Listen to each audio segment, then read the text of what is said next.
Magandang gabi po sa inyong lahat. Ako po ulit si Charger TV Channel. Ang oras po natin ay 10:08 PM.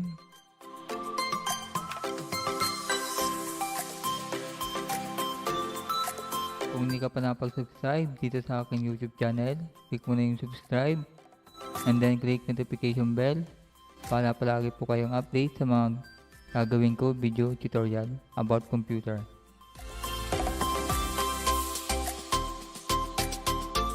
Okay guys, simulan po natin kung paano po mag-download ng Xbox 360 sa ating PC.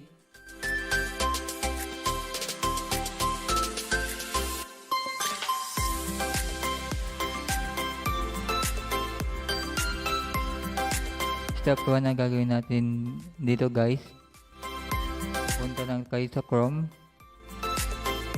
tapos type nyo po yung callrooms.com.au. Nasa taas po yan, ito yung link.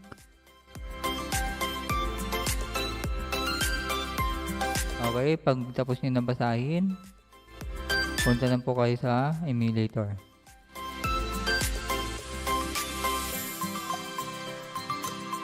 Dito ko po explain kung ano ang mga pwede gamitin sa ating PC. Ang pwede rito, arcade, Nintendo 64, Nintendo Y, Sega Saturn, Sony PlayStation 1 hanggang 2, Sony PSP, PlayStation 4, Sony PlayStation Portable, ang kanyang meaning sa PSP, Super Nintendo, Xbox. Kung mababa ang specs ng computer mo, halimbawa Pentium 4 at dual-core, ito mga pwedeng inyong gamitin. Ito yung arcade, Atari, tatlong Atari na pwede nyong laruin, Game Boy, Namco System 22,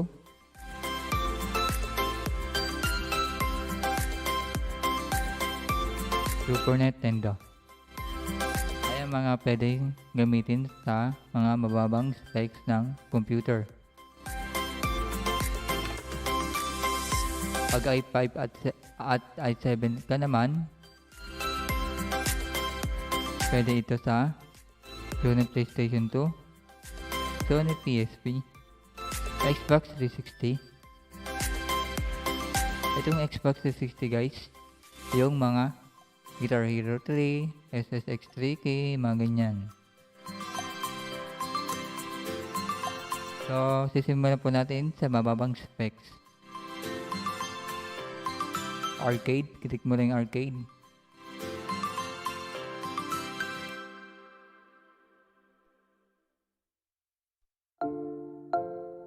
Tapos, click niyo po yung Kawax.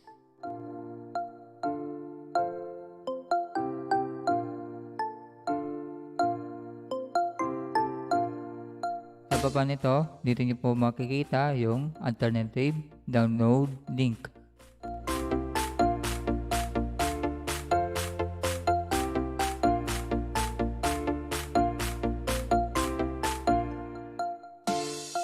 Pagkatapos ng bilang nito, pwede nyo po pindutin yung download file.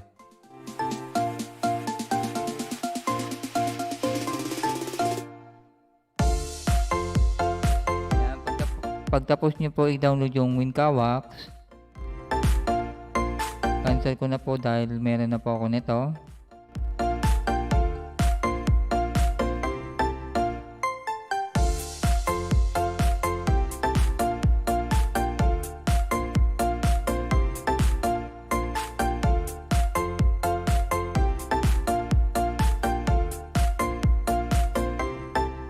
Yung step 1 na ginawa natin kaganina guys, nagsample lang ako kung paano mag-download ng WinCawax. Ang step 2 na gagawin natin dito guys, papakita ko po sa inyo yung WinCawax na logo.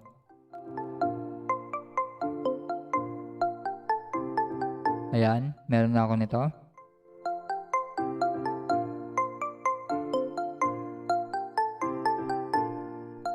Hindi nyo po alam mag-download ng ganitong ROMs, itong folder na merong CPS1, CPS2, tsaka Neo Geo. Paano ba yun? Okay, tuturo ko na rin kung paano. Pumunta lang po kayo sa ROMs nya, CPS1, pwede rin CPS2, Neo Geo. Kung alin lang yung nakapasok na folder doon sa ROMs nya sa ating WinCawax.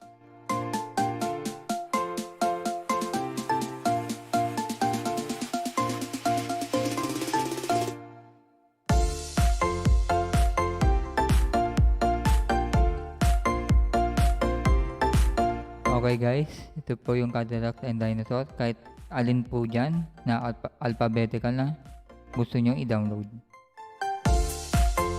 Dito guys sa tutorial, sample lang ito kung paano mag-download.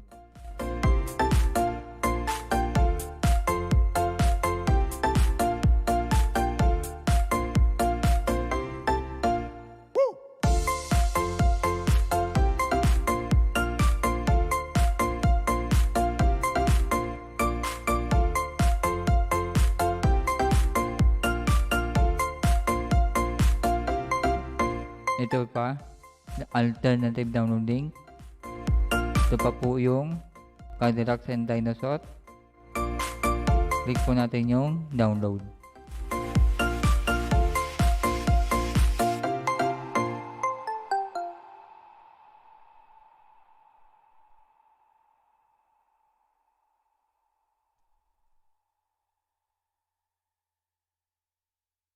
Download your file. So yan. And guys, nagda-download na. Ito na po yan. Dahil meron na rin po ako nito, papakita ko po sa inyo kung paano mag-copy nito. Okay. Andito po yan. Download. So, ito na. Na-download na natin. Ngayon, cut mo lang. Run game. ROMs. CPS1. Dito nyo po ipapasok. Ayan, pagkapasok, nandito na yan. Delete ko lang ito dahil meron ako nito. Yes. Ngayon, try po natin mag-play ng game. File, load game, scan all para basahin yung ating dinownload. Ayun na guys, ito yung Cadillac and Dinosaur. Click OK. Pag ganitong post guys, click nyo lang po yung enter sa ating keyboard. Push button, enter. Ayan. Ang game control nito, nandito na rin. Player 1. Ayan. Pag naka-controller Xbox ka, pwede nyo po iset dito. Ayan. Up, down, left, right. Ayan. Tapos, okay nyo na pagkatapos i-set up. Tsaka yung player 1. Tapos na tayo. Player 2 naman. Ayan. Para dalawa po kayo naglalaro, pwede rin sa computer yan. Ayan. Tapos na natin i-configure. Click OK. Ayun, naririnig yun na. Gumagana na yung ating dinownload na game.